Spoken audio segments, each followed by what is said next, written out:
satana na mboka. Tomoni ya trop makambo baby na mokili oyo ya se nasoni vraiment des arts aussi porté te soit motema mokuse basera Christian na bamini zo bango bien dans ba minuit ya kukwe bimi na poisa pasta liaka baser en katimini mboke baby badesa buzoba liloko matanga et pourtant na este makile zotanga ebela matanga mususu wana koma ko tourner porno libala mona batu ekufa pono so disant marié misusu pe bino ndoto nona petenye so kabino sia buzoba kuluna vol bana mike ba e bangi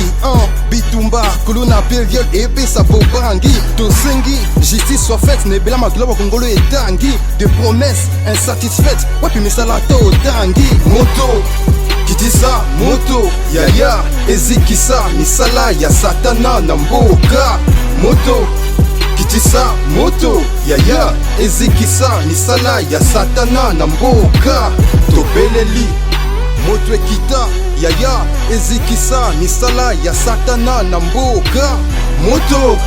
kitisa moto yaya ezikisa misala ya satana na mboka talanga be musu nange teli on est congolais babotoli le balo basala salarié mbanga pasa tete lobi kongola boya toli liwana kongo commandé likambo ya pété soko na baba bako tika pété soko benga di kabila tomacho ba pété kozela te kanda ba congolais e pété soki okokate tika to boyo kende likambo bonga yoyo ebo mamboka ongande ngande mwana mboka sopibula signé partenaire rwandais lokoso kibokonzi bapesi yo kingo lingi mopende kongola sopakabuli na faire alikonda apanzimi na meli bino ndetsa na konda debita zowelela libumune tonda soko debulone bango tolobi olenda trop c'est trop tozanga te eloko kolia trop c'est trop yango tobele na kombo yesu masiya moto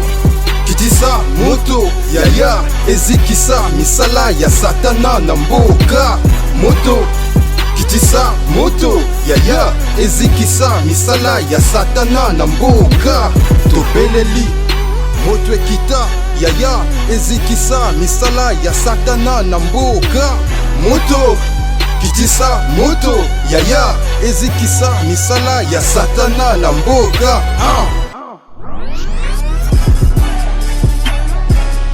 yeah. Zero Foza. Appelez-moi Farid Tufanika du rap. Yeah. Zero Foza. Moto Kita.